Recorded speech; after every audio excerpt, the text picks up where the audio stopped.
Welcome to the third and final Talk Shop with Tribal Land Staff session of 2021. We really appreciate the type of participation we've seen over the course of the last few months as we've piloted this program to determine whether this is something that land staffers across the country are really going to be interested in. The response has been positive. Everyone's been really great, and we've had really wonderful conversations about some of the issues that we're facing. So it's really nice that we have this opportunity, it seems, to come together and to continue to network outside of our general conference planning season, which of course will be in April of 2022 at Mystic Lake. As usual, just a few ground rules for everybody, and you all know them by now, and you've heard me, I'm sure you're tired of hearing me say them, but any questions, you can submit them in chat. But you also have the option in our talk shops to raise your hand. When that happens, I will ask you to unmute yourself. So we'll get through there that way. But we'll wait too until we have an opportunity, maybe from the NTLA board members who are moderating the conversation today, to call on people who might have their hands up. Remember that this is your session. This is your chance to talk and your chance to ask questions and to even have comments. If something is asked from a participant that maybe you have more insight into, maybe something our board members who are on today's call have not been able to address for whatever reason, feel free to raise your hand or comment in chat. Again, this is for all of us here, and so we want to make sure that we all get the most out of these sessions. One other piece is that after I'm done and I hand this off to Andrew to start our session, I'm going to be posting in the text box a link to registration for the November webinar. This webinar is going to be on NEPA and how it's used in the planning process. Some conversations surrounding deed trust will be there as well. So FYI, you could register directly today for the November webinar, which is in a couple of weeks, November 17th, noon Central, typical time. But also you'll receive an email next week and the week after about that information as well, if you wanted to share it specifically with some of their coworkers or colleagues. So without further ado, I'm going to pass this on to Mr. Andrew, who will start our session today.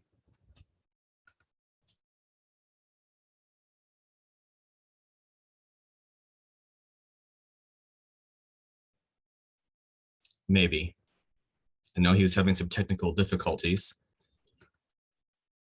Let's see, is another board member available who would like to introduce today's session? Nick, are you there? There you are. Can you hear me? Yes. Okay. Sorry about that, everyone. I'd like to lead off by apologizing. Our internet here at the office went out about 5 minutes ago.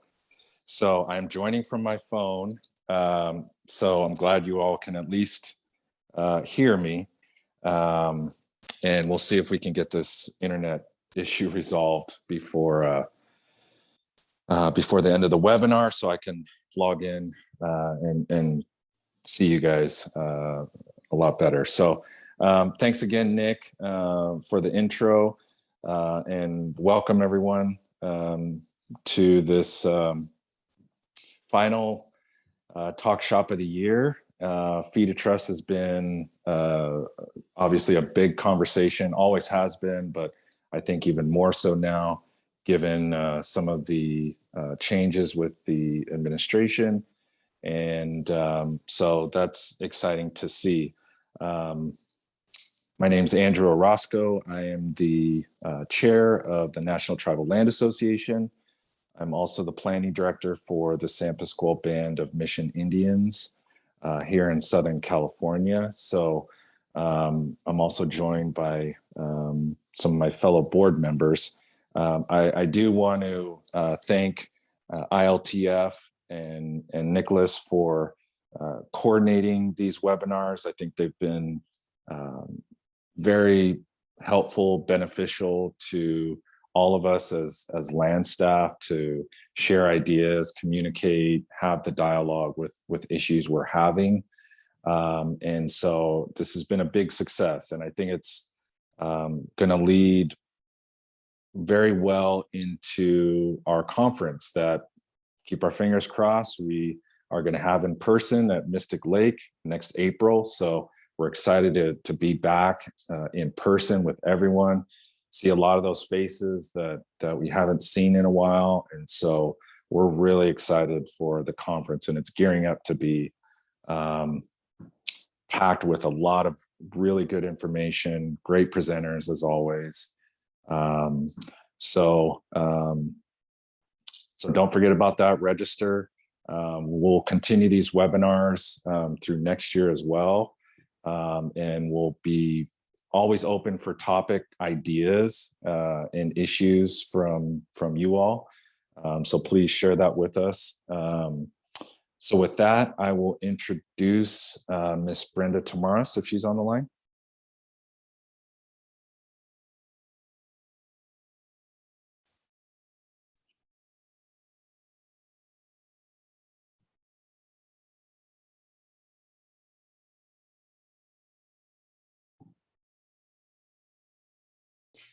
Brenda, you there? Yeah, sorry. Okay, I was great. like doing my whole spiel and then it says unmute yourself. Brenda Tomaras, I'm an attorney, works with tribes in California. I do a lot of FIDA Trust work here in California, and have been enjoying these talks because I feel like I've learned a lot, and it's really interesting to hear what's going on in other parts of the country as well. And then I will let Sarah do the spiel, because she does it much better than I do in terms of attorney-client issues. So I will turn it over to Sarah. Thanks, Brenda. So my name is Sarah Rubidoux Lawson. I'm an attorney with Schwab, Williamson & Wyatt in Seattle, Washington. I'm also a Indian law practitioner doing a lot of work with Indian trust lands, including FIDA Trust, leases, rights of ways, gift deeds, the whole enchilada. Like Brenda, I'm an attorney, so I have to give my attorney disclosures. I am a lawyer, but I'm not your lawyer. Nothing I say on this webinar is legal advice. Nothing about my appearance on this webinar constitutes a legal lawyer-client relationship. However, like Brenda, I am available for hire. So you have questions. I am free to ask questions or answer questions to the extent that I can. But I do need to give my disclosures, otherwise the firm will fire me. So, and I like to, have a paycheck. That helps. All right, I'm going to turn it over to somebody else because I'm digging myself a hole here. How about Ryan Barton, who looks like he is outstanding in his field?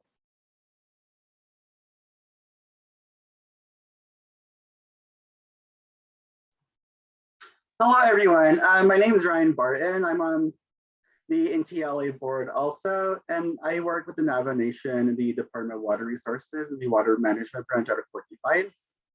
And here, my position, I work as a hydrologist, which means multiple things, multiple projects, such as going out into the field, doing field work, collecting field data and processing that and analyzing it.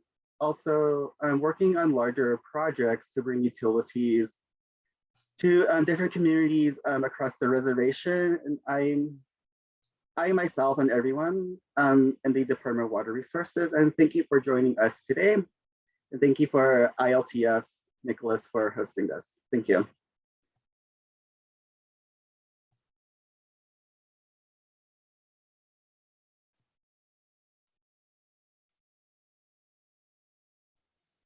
I thought I saw Karen on, maybe. I was about to say, Karen, would you like to introduce yourself? Sure. Good morning, everybody. Karen Woodard, Realty Administrator for Morongo. Been on the NTLA board since it was conceived. I guess that's the proper word. Gosh, 13 years now. It's 13 years old. Anyway, been on the board since the beginning. Still a board member. Truly enjoy what the NTLA group is trying to do, educate and pass on knowledge to those that work in realty offices across the nation. And thank you for having me, and welcome everybody.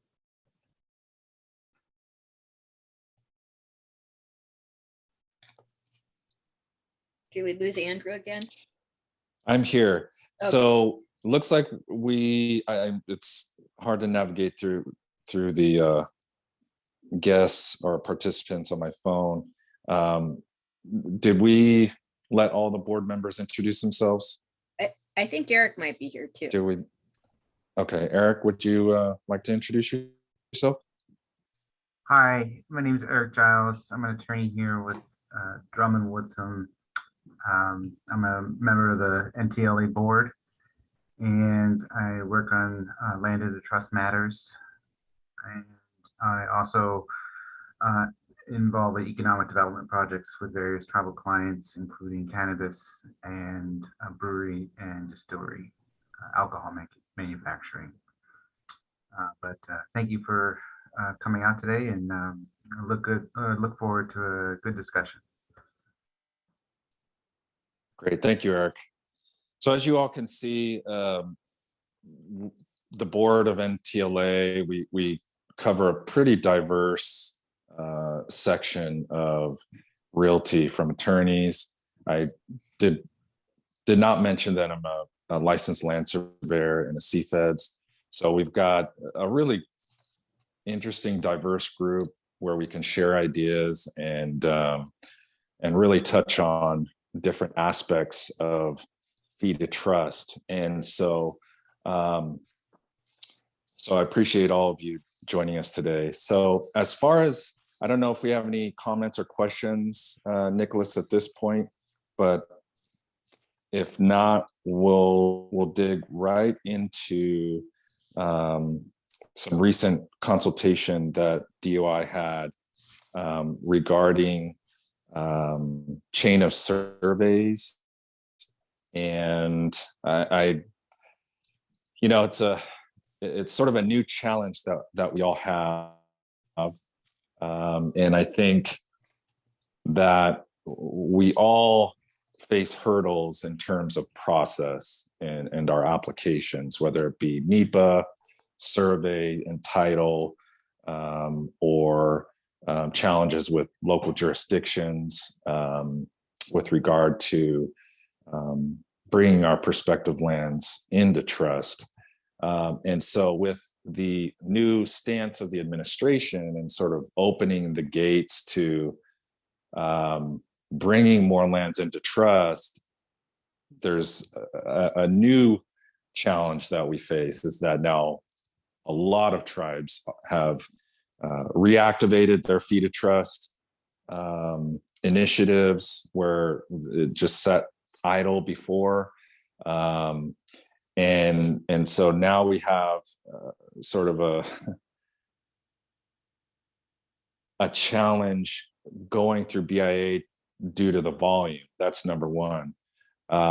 We also have challenges with consultants, from surveyors to attorneys to environmental consultants, because everyone is extremely busy with projects that they have. And unless, a lot of times, you have a relationship that you've built over the years, finding a new consultant or contractor, surveyor is extremely difficult right now. And unless it's kind of fed to them on a silver platter, they're not going to take it. And so I think it's incumbent on us to find those pinch points and share ideas and maybe ideas where we can, as a collective, come together, identify those issues, come up with some ideas, and then ultimately explain that or present that to BIA to address these issues, because they're overwhelmed as well. So I'm curious, this is where we engage with you, the participants, in terms of some of the challenges we're facing. Are any of you dealing with any of the issues that I just discussed? Have any of you worked through that and have maybe a solution you can share with the group? Things that are working, or even if you're in a specific area and you have a resource that you go to and can share, that's ideally what we would like to discuss today. And so, Sarah, I know we talked briefly regarding the consultation. Would you mind kind of expanding or providing at least just a high overview of what that consultation consisted of? Sure. So let me turn back to my notes from the consultation. DOI had a consultation, or BIA had a consultation last week. And they've been holding a series of consultations on, they've been calling it restoration of tribal homelands. But it's been specifically to go over issues with the fee to trust process, issues with leases, and issues with rights of way, and identifying any problems that tribes are having in getting those types of transactions completed, and then also taking in any possible solutions for like streamlining those processes or solutions to problems that you've encountered. So last week there was a consultation on the 26th. And one of the items that one of the tribal leaders brought up on the consultation was issues with this fee to trust process, and in getting the land description review and chain of surveys review done in order to be able to submit the fee to trust application. This one actually hit home particularly for me because in the Northwest region, we have to get a land description review and a chain of survey done by a CFED certified surveyor. There's 29 tribes in the state of Washington, and I think about 6 CFED certified surveyors. So now that all the tribes are fired up again and trying to get their fee to trust applications submitted to BIA, all of the CFED certified surveyors that that I usually use are either too busy or cost a lot of money, or in one case, just not even returning calls anymore.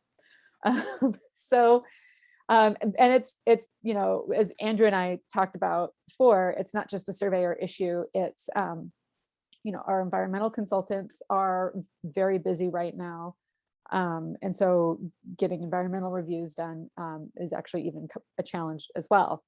But as to land description reviews and chain of survey, yes, a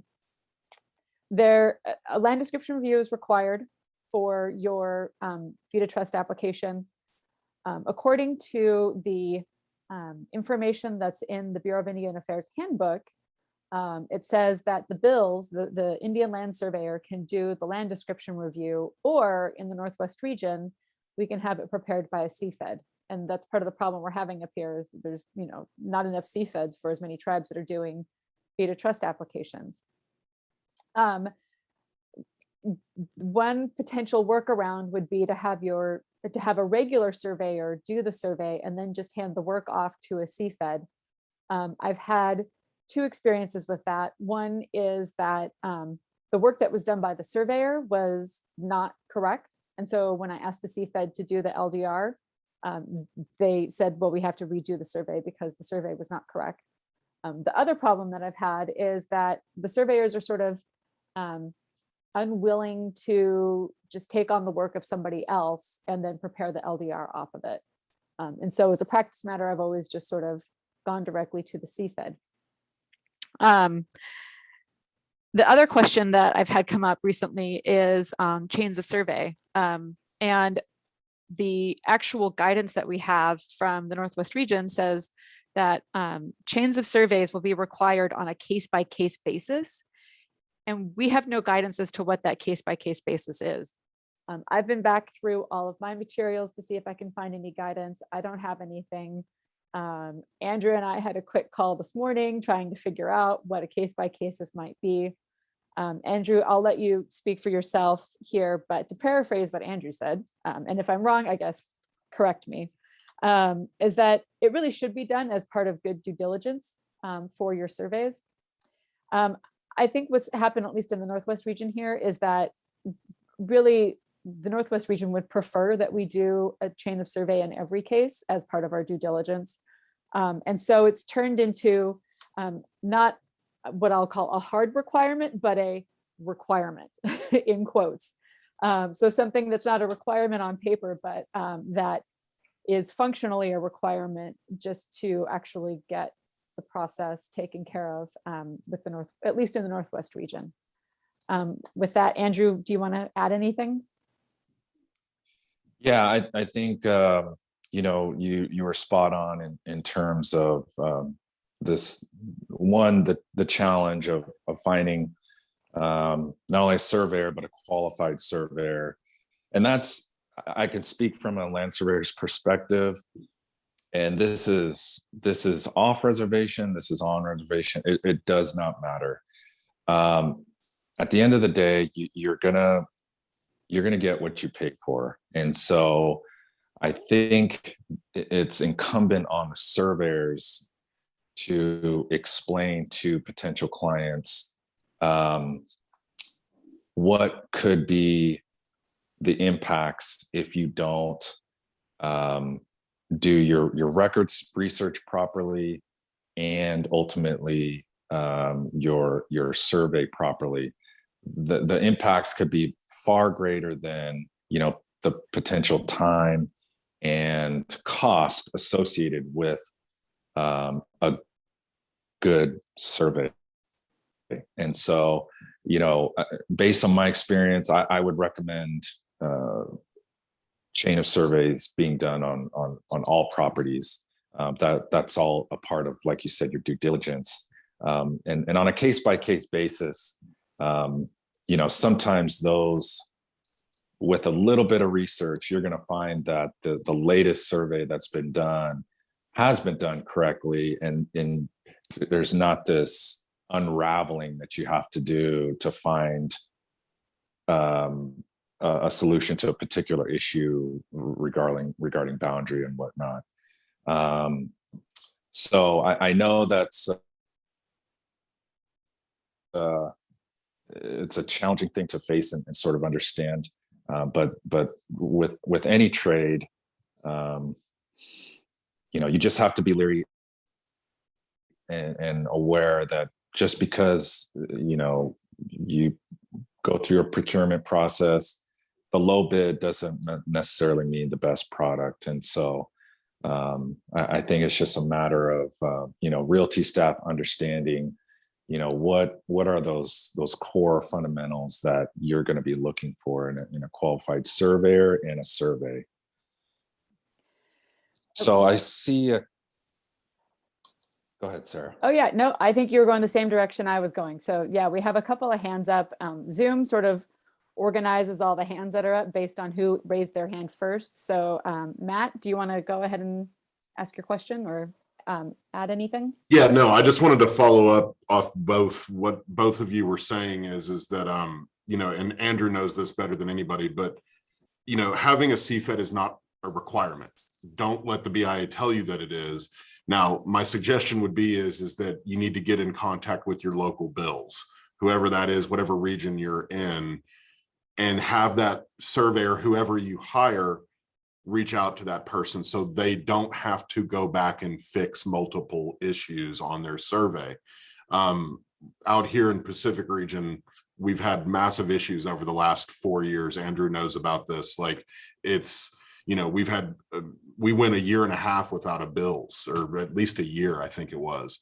And so, you know, each region's a little bit different. And I know that from what I've been told, I think a lot of the regions are missing bills, or, you know, they're overworked, kind of like Pacific regions are. But having, you know, you can hire whatever surveyor you want. Like Andrew said, you're going to get what you pay for. If you got a surveyor that comes in and says, oh yeah, I'll go do that for $1,500, you're probably not going to get the best, you know, work out of that. So you can skip over the CFEDs thing by just having your surveyor that you hire reach out and talk to that bills and let them explain what it is that they're looking for.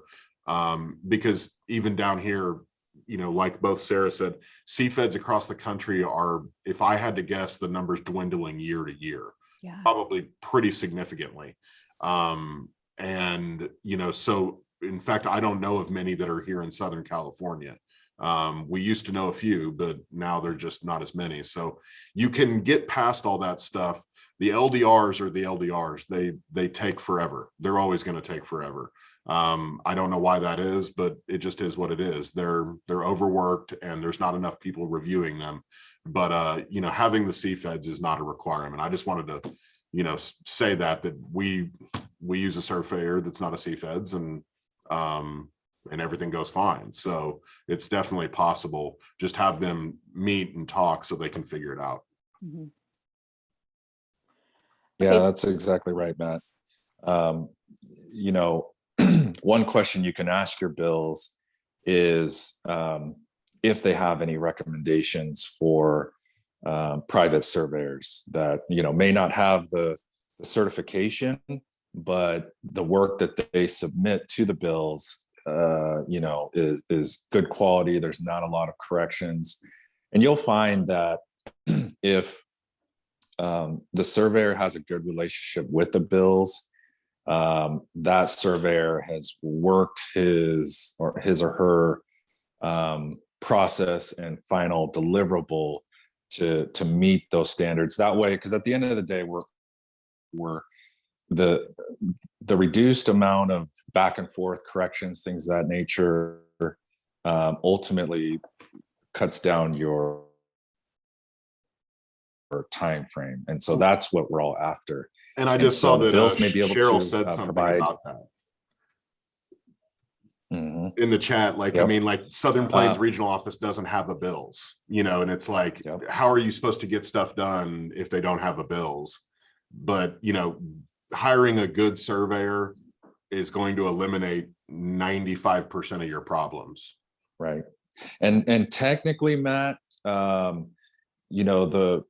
we've I wouldn't say have been conditioned that bills is sort of the end all be all, but a lot of these boundary assurance certificate documents can be approved by a CFEDS, and then it's submitted to your region. So, if there is a region that is fighting that for some reason, most of the certificates can be reviewed and approved by a CFED and then submitted to the You got to region. find one first. Yeah, no, that's true. That's true.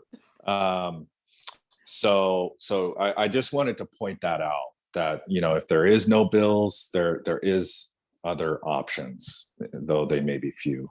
And you will pay for it. That's the other side Yep. of the thing is that to do that review, you will end up paying them, $300, $400, $500, whatever it is.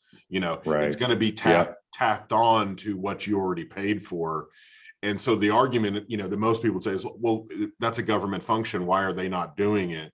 Well, just like everything, the red tape and the bureaucraticness of it all is going to take time. If you're in a hurry, then you might want to find a CFED and have him review it and submit it to the region, because that will speed things up. But I've had residential lease surveys that have taken 6-8 months for review. Mhm. So, you're talking half-acre pieces, that are next to nothing, and it's just become the norm. So it is what it is. Yep. All right, Tim, you had your hand up. Thanks, Sarah. Great questions. And as Sarah knows, I just got back into this game last spring. I worked for the Quinault tribe in Western Washington back in the late 80s to early 2000s, doing feeder trust leases, right-of-ways and such for them. And 20 years later, I was asked to help them with some additional feeder trust work. But, I'm finding the same thing from the bills in the Northwest. He sent me a list of CFEDs, and recently I reached out to kind of blind copied 20 CFEDs saying, I'm looking for some work. This is, some of the projects I'm looking at. Can you let me know if you're interested and if this is something you could take on in the next, 6 months? And I had 2 responses. from that outreach to 20. I think a little bit of it, at least for me, and in my real job back here in the Midwest, I work in auditing in natural resources, and I oftentimes find that we have capacity issues, or that people are doing extra work because there's a little bit of gray in understanding what they need to do. So, for example, in one of the CFEDs I'm working with, I had sent out a proposal saying, here's 3 feet of trust projects. Can you give me a proposal of what it would be to do the land description review? And again, when I go to the feet of trust handbook, from 2016, and it says that a legal land description review from a qualified individual, again, a great discussion, not necessarily a CFED, that concurs with the validity of the legal description, including acreage. It's pretty simple, right? You're supposed to, it's somebody that's qualified that can look at that legal description and say, yeah, this mathematically closes, there's no encroachments, there doesn't appear to be any land issues. I'm dealing with one right now that is Pacific Ocean on one side, and the other 3 sides, it's trust. And so I've got this parcel that was purchased out of trust, went into fee, it was subdivided or platted, never developed. I've got a survey. It changed hands a couple of times. Now the tribe bought it back. They want to put it in the trust as a housing opportunity for tribal members. Do I need to get a resurvey? Because the proposals I get back from the CFED includes a brand new survey, not just the 30-acre subdivision, but all 65 lots within the subdivision. Do I need to get a chain of survey? It's the only survey that exists from the time it went out of trust to the time we want to go back in the trust. So I feel like there's a bit of gray here when I reach out to the bills or I reach out to others and say, does somebody have a really good attachment A that I can send with my request for bids to a surveyor, to a qualified individual, and ask for, this is what I specifically need? Because I feel like perhaps CFEDs, this capacity issue, I feel like perhaps people are doing more than they need to do. They're doing a new survey when a new survey isn't required. They're doing a chain of survey or requiring things of us when it's not needed. There's only one survey in history. There it is. But I don't know if folks in this group, this organization could help develop something like that. A really good flow chart attachment A saying, this is what you need in this scenario. Don't have people doing more than you need. And in my case, some of the prices coming in for this work are $70,000 to $100,000 to do an LDR. So anyways, I feel like there's a lot of gray here, and it's been going on for a long time. And I know there's this urgency right now with the new administration, but this is, the speed of trust work is cyclical. I feel like there's just a really good opportunity to nail down what's really required. As you said, Sarah, the chain of survey. I hear from Northwest region that it's maybe required. You're hearing maybe a little bit more of it's not absolutely required, but it's more of a soft required. So that gray is, when is it required? Right. Yeah. So, and Bill had a comment that's sort of in line with my experience as well. Some surveyors, so I'm in a CFED, I think in this case, based on his comment. So some surveyors will not sign off on the LDR or COS without doing a new survey. And so we're sort of, at the mercy of the CFEDs that we need to get this work pushed through. I want to add 2 things here. One is, well, actually 3, I think.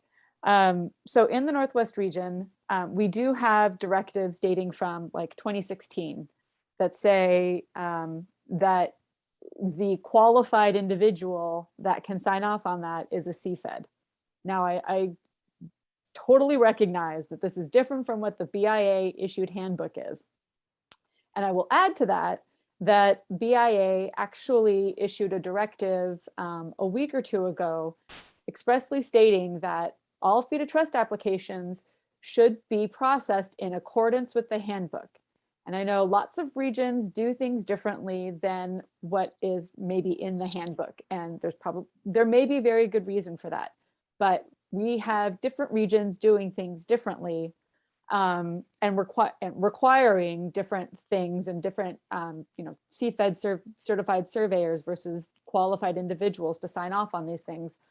I think my general sense is that this is an issue that BIA and DC is aware of and is concerned about, and would appreciate hearing from the tribal land staff who are working on these fee to trust issues, and showing them, hey, this is what your handbook says. This is the directive we have from our region. You issued this other directive that says, please refer to the handbook. Which one is it? And can you please help? To that end, my other point is that, comments on that fee to trust application, or not fee to trust application, that tribal consultation that happened last week, those are due on Friday, November 5th. So everyone here has an opportunity to tell BIA right now what they can do to help make your life easier, right? So if it's just clarifying that it doesn't have to be a CFED, it can just be a qualified surveyor licensed to do surveys in the state, or clarification on when a chain of survey is needed versus when it's not needed, or something that I've run across recently, and Andrew and I were talking about earlier, whether or not a land description review is required for a fee to trust forthwith application. A fee to trust forthwith application is where a tribe has perhaps purchased fee simple interests in trust land. So allotted land that was fractionated, that some of the interests fell out of trust. The tribe has purchased those and wants to put them into trust. Now, the remainder of the parcel has been in trust, has always been in trust, has never fallen out of trust. But one thing that we're hearing here is that you have to do a land description review for a parcel that's always been in trust, even though for these fractionated interests on the parcel that's always been in trust. So things like that. BIA, I think, wants to hear those things. And that's where your opportunity to comment on this is coming up in this tribal consultation, or sorry, in the comments to the tribal consultation that are due November 5th. What I would also add is when we went through the tribal consultation period for the leases and rights of way regulations in 2013 and 2015, even though I was working in-house for a tribe at the time, I didn't have enough time to get my comments through tribal council and get them approved as official comments of the tribe. So I submitted them on my own with an express disclaimer that said, these are my own personal comments. These are not, this is where I work, but these are not the comments of the tribe. These are my own personal views. And so that would be one way, since I know that today is Tuesday and these comments are due Friday, that would be one way to get the information out to BIA, but without having to get the sign off of the tribe first. Also, that was not legal advice. We've had a couple of comments. Can someone please send the notice? I have it on my other computer here, so I will have to do some reconfiguring here. I've been told that fee to trust forthwith are not being done anymore. Sorry, hold on. Okay. I figured that was wrong and that I would still just submit and let them deny it if they were not allowing them. This was something that someone at the Puget Sound agency told me. I have seen nothing. Desiree, yes. I have seen nothing that says that there are no fee to trust forthwiths being accepted anymore. I would ask them to send me a copy, or send you a copy of whatever directive they are getting that from, but I have not heard or seen anything on that. And anybody else in the Northwest heard the same thing? Or yeah, it's Karen. And mandatory acquisition, there is a memorandum that's in that handbook, the fee to trust handbook, that talks about how they're supposed to process a mandatory acquisition. So yes. Is it, Karen, is it in the, is fee to trust forthwith under mandatory? I don't remember off the top of my head. It's yes. Like in the handbook. Yeah. Okay. There you go. So you could tell the agency that it's mandatory acquisition and point to the handbook, which all the BIA staff just got a directive 2 weeks ago saying, look at the handbook. So All right. I'm going to see if I can hunt down that tribal consultation notice if somebody else wants to take over driving here. Someone else from the NTLA board. Sarah, I can actually send it to you right now. Oh, okay. Do you want to just send it out on the chat? Yeah, I'm not sure how to do that. And thank you for that information, Sarah, and the group. And while you guys are working on that, I'll kind of touch on the requirements for certificates. I think that's a great point that was made earlier, and maybe something that I can work on with some of my colleagues is getting some sort of informal document that we can share, just bullet points on what these actual what's required of these certificates, what the requirements within the certificates are actually looking for, and something that we can, distribute to kind of help the cause. I think that would be a good idea, because there is a gray area. And for CFEDs or even surveyors who do not have the certification, they may not understand, I guess, the intent of the requirements, and therefore they are very conservative in what they want to provide just to protect themselves. And so I think there's a lot of scenarios out there as far as what the properties have been used for, what they're going to be used for, and also the history of the surveys that have been done on the parcels. So I think you have to really take a look at all of those factors when you're looking at these certificates. As a licensed individual, just like Sarah and Brenda had to, provide their disclaimer at the onset of the webinar. As a licensed professional, you have certain requirements that you have to fulfill as part of the profession. So I get that side of it, and some surveyors, just initially just go full on with letter of the law. And so I think there's some area that you can focus on, and some areas where you don't have to put as much effort in, but you still have the same quality of deliverable. So I think that's an opportunity for the group here and some of my colleagues to maybe put something together that would help, and we can, provide that, in the next webinar or whenever we can put it together. Tim, I see that you've raised your, oh, sorry, did you have were you? No, I was just going to say, do we have any hands raised? Or gosh, this is really hard on my phone. It's like I'm used to being on my computer. So yeah, so Tim Byer has raised his hand again. Okay. Tim? Yeah, thanks, Sarah. And again, I feel a little bit, and again, I understand the capacity and the overworked and the, like you say, the CFEDs, either being too busy or just not wanting to do some of that work. But this is a long-term issue. Feed trust is a long-term thing. It's not just, let's hurry up and get it done during this administration because things might get tightened up again.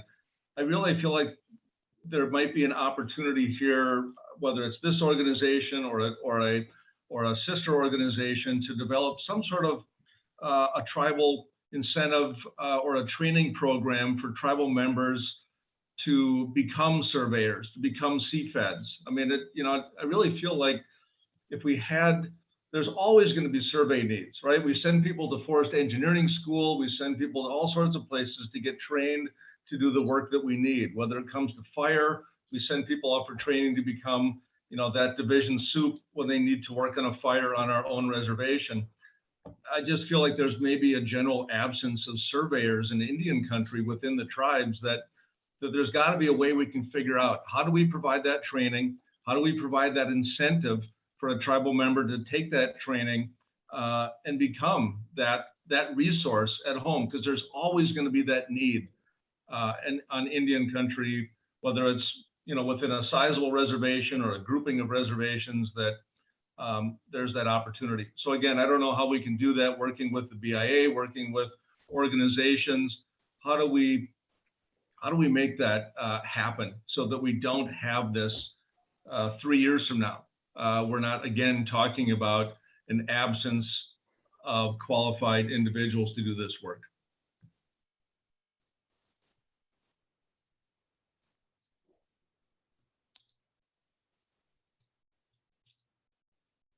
Agreed, Tim. I think that's a great point, and I appreciate. I think anyone in realty understands and has either had to deal with a bad survey and its impacts, or has dealt with good surveys and is able to take that and allow leadership to make good decisions, good informed decisions on how to protect our lands, proper land stewardship. And so, obviously I'm a little biased because I am a land surveyor, and that's an initiative that I know even my father has been interested. He's a land surveyor as well, is trying to find opportunities to train up, the next generation ultimately, because like you said, Tim, this is feed of trust is one aspect of land stewardship, and so this is going to be something that we're going to be dealing with for generations. So I think it's a great idea and something we can take back to the board and see if there's any opportunities we can find to do something like that.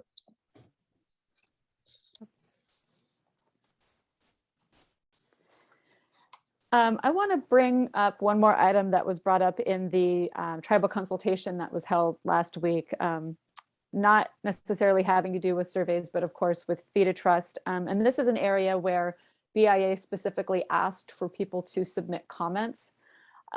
So restrictive covenants. I know that we've all come across properties that have a restrictive covenant in some way on it, whether it's an HOA that applies to the property, so a homeowners association that applies to the property, or perhaps it's a conservation easement.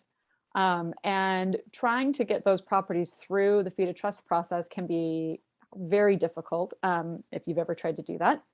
And sometimes we run into this issue with just, with conservation easements, simply because the way the easement is written, the entity that is bound, or the entity that has the responsibility of not developing the property, is listed as the owner and not necessarily the tribe. So unless you're very specific about your drafting of the conservation easement, and if you have control over that, sometimes it exists before you even acquire the property, the BIA won't take those properties into trust. And the BIA won't take these restrictive covenants or conservation easements into trust because the federal government doesn't want to be responsible for either doing or not doing something on the property by virtue of the fact that they are now the owner of the property. So they're owning the fee simple in trust for the benefit of the tribe.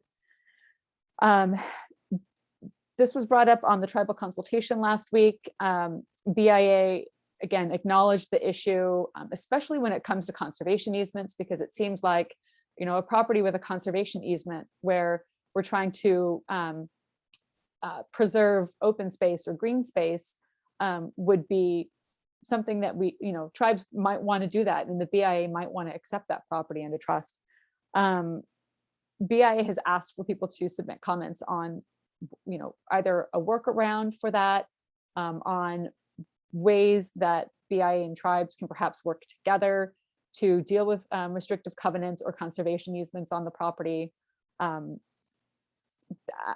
don't have any brilliant ideas off the top of my head, but if anybody has any experience with dealing with restrictive covenants and either getting them put into trust or conservation easements and getting that property put into trust with a conservation easement, please either feel free to share with the group or submit comments to the Bureau of Indian Affairs in that tribal consultation that was just posted in the chat. I can say that one thing that I've done recently, when I had the opportunity to control the conservation easement that might apply to the property, I very specifically drafted it in coordination with the solicitor's office. I very specifically drafted it so that the responsibilities did not touch the owner of the property. The responsibilities were limited to the tribe. So in this case, this was a conservation easement on a property that's a former Indian boarding school that was acquired by a tribe. And the seller wanted to have a conservation easement so that the property would remain historical. It would remain a historical property because they thought we were going to turn it into a casino, whatever.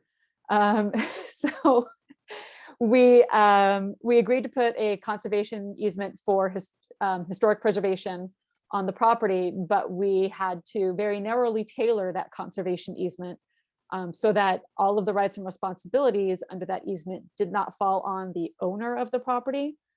All of the responsibilities fell on the tribe in order to be able to later put that property into trust. One thing I know I'm going to suggest in a comment to the BIA on this issue is to just come out with some guidance on conservation easements so that if you're in a position like I was, where we wanted to acquire the property, but the seller wouldn't give the property without a conservation easement, and you're in that position where you're able to negotiate and draft that easement, you have some guidance on how to draft that easement. But I don't really know about what to do with properties that you acquire that already have a conservation easement from 20 years ago, or for example, have restrictive covenants like a homeowners association on a residential property. So. Anyone? We have about just under 10 minutes really before we're scheduled to be done, since we started a little bit after noon. And so any other closing questions or comments that we have for our experts on today's panel?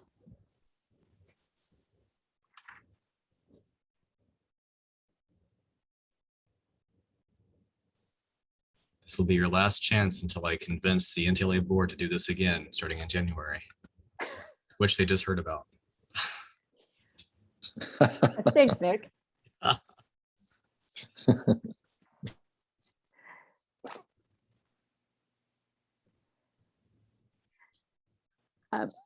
I'll bring up one more thing real quick, just because I have it in my notes from that tribal consultation last week. And I know that this probably has affected many people in the room.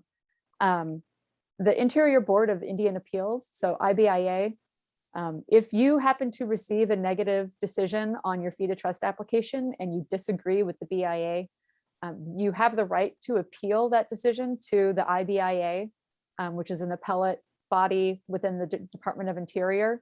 But one item that was brought up on the tribal consultation was that IBIA has no deadlines. So you could submit your appeal of the negative fee to trust application, and it could take like 6 or 7 years for IBIA to make a decision on it. And so one of the comments that I know I'm going to submit, because I've seen it not just in the fee to trust context, but in other contexts as well, is perhaps moving to some rulemaking that will actually impose some decision-making deadlines for IBIA with regard to certain decisions like fee to trust applications. I agree with you, Sarah. I mean, I can't tell you how many cases I've had in IBIA, and I think the quickest we ever got one out of there was 2.5 years. So, yeah, that is in my comments as well. Okay. Jared actually just raised his hand as well. Jared Hall. Yeah, hi. I just wanted to, I'm from the Klamath tribes here in Southern Oregon. Just wanted to kind of bring a situation up, like you mentioned, with restricted covenants. We are a mandatory fee to trust tribe. So we have a lot of properties that have been transferred into trust. However, our reservation is about 30 miles outside of one of the major population areas. And our housing department, about a decade ago, has decided to purchase housing properties within the UGB of the largest population center in our rural region. And going through the title reports and looking at the titles, we have a lot of HOAs and CCRs. And although under the BIA status, it's in trust, my biggest question has been, where does the sovereignty lie when we continually to get these letters and notices from these HOAs that we have to do this with our property? Our kids can't put a basketball hoop in the street, fees go up. We're relying on the city's infrastructure, or actually it's not even the city's public works, it's a private wastewater plant that operates the wastewater and the stormwater. And we continue to get these tax statements and these special assessments. And the question's always been, what if we stop paying them? What if we stop complying? Where is that gonna lead us once we put our foot down and say, no, we want to be sovereign, we're a tribe, it's in trust, we have the title status, but we have this on the title. Who's going to win that in the Supreme Court?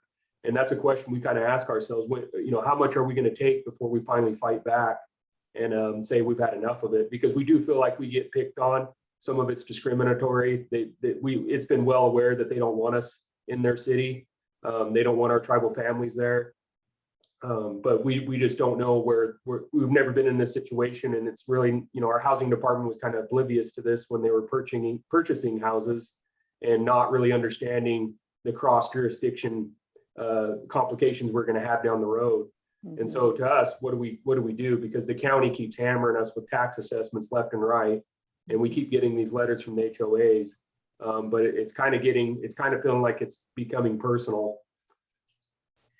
I would suggest that you talk with your in-house legal department about that situation and talk with them about what's going on. Because there's a couple of different things there, both on the sovereignty side and on the taxation side, that should really be discussed with your in-house counsel.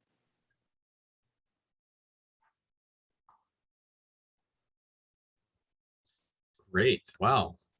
That's a really interesting way to end our session, actually. I have to say, I'm not an attorney, so I don't have any disclaimers for you. However, I will say that I do have some philosophical issues with how sovereignty has been defined by the federal government for tribal nations. And of course, there's not one definition for everybody. We're all defining it kind of differently and looking at it differently. And, that's something to reconsider, I think, as we go forward. But like Sarah said, definitely speak to your counsel. Jared, your hand is still up. Did you have another question before I get off of here, or is that just hanging out? There it goes. Okay, great. All right. Well, as I close this out, this has been a great 3 months working on these webinars. I will, be speaking with the NTLA board about potential future sessions such as this after the beginning of the year.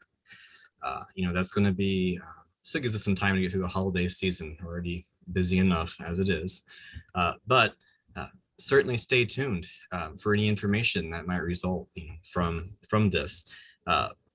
If you do not want your email address shared with anyone from today's session who would like to see a contact list, please message me directly in emmons@iltf.org.